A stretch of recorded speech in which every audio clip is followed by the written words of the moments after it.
Praise the Lord. Daniel പ്രവചന പുസ്തകം 5-ാം അധ്യായം 1 മുതൽ 31 വരെയുള്ള തിരുവചനങ്ങൾ.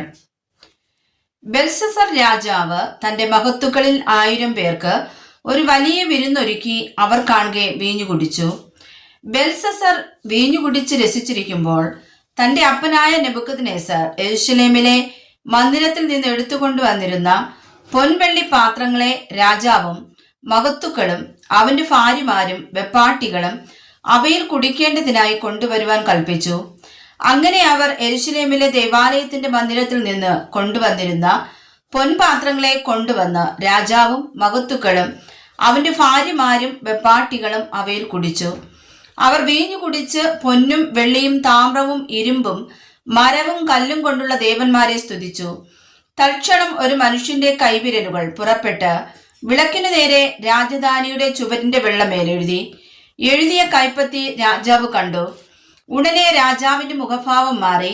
അവൻ വിചാരങ്ങളാൽ പരവശനായി. അരയുടെ ഏപ്പ് അഴിഞ്ഞ് കാൽമുട്ടുകൾ ആടിപ്പോയി.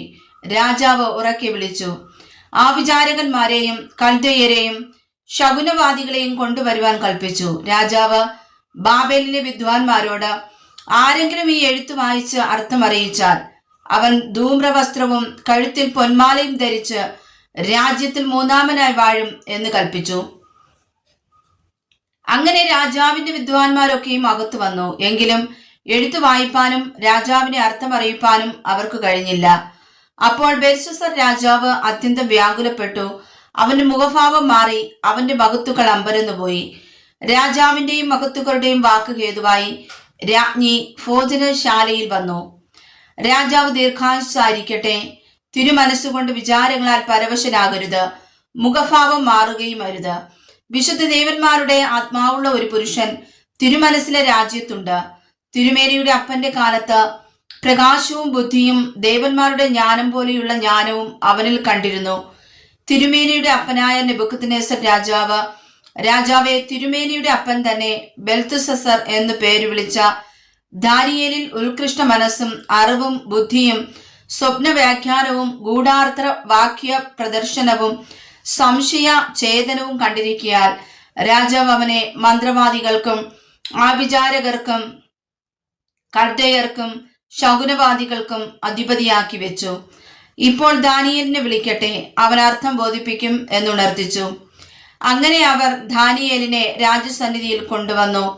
രാജാവ് ദാനിയേലിനോട് കൽപ്പിച്ചത്, എന്റെ അപ്പനായ രാജാവ് യഹൂദായിൽ നിന്ന് കൊണ്ടുവന്ന യഹൂദ പ്രവാസികളിൽ ഉള്ളവനായ ദാനിയേൽ, നീ തന്നെയോ?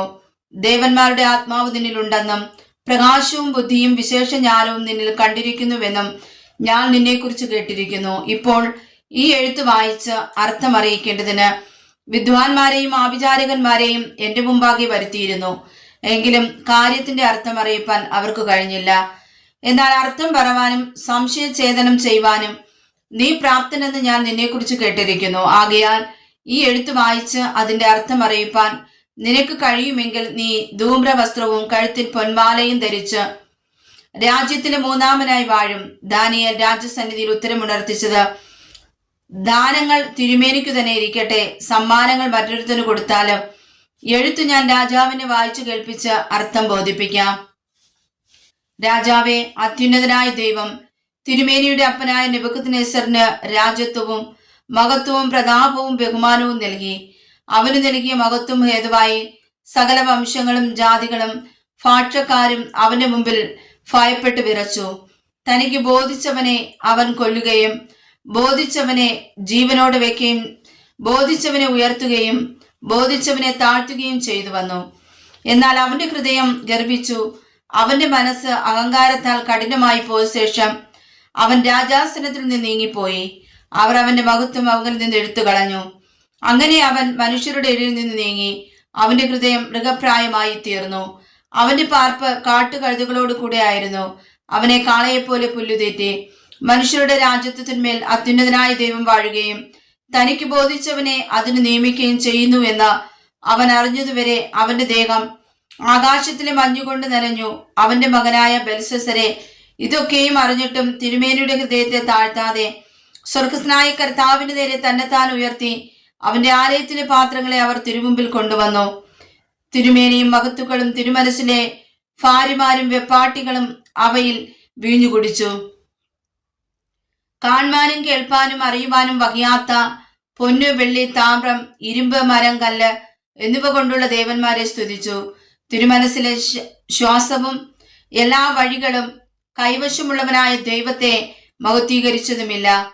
ആകയാൽ അവൻ ആ കൈപ്പത്തി അയച്ച് ഈ എഴുത്ത് എഴുതിച്ചു. എഴുതിയിരിക്കുന്ന എഴുത്തോ മെനെ മെനെ തെക്കേൽ ഓ ഫർസീൻ. കാര്യത്തിന്റെ അർത്ഥമാവിത. മെനെ എന്ന് വെച്ചാൽ ദൈവം നിന്റെ രാജ്യത്വം എണ്ണി അതിനന്തം വരുത്തിയിരിക്കുന്നു. തെക്കേൽ എന്ന് വെച്ചാൽ തുലാസിൽ നിന്നെ തൂക്കി കുറവുള്ളവനായി കണ്ടിരിക്കുന്നു. പെറേസ് എന്ന് വെച്ചാൽ നിന്റെ രാജ്യം വിഭാഗിച്ച് മേദ്യർക്കും പാർസികൾക്കും കൊടുത്തിരിക്കുന്നു.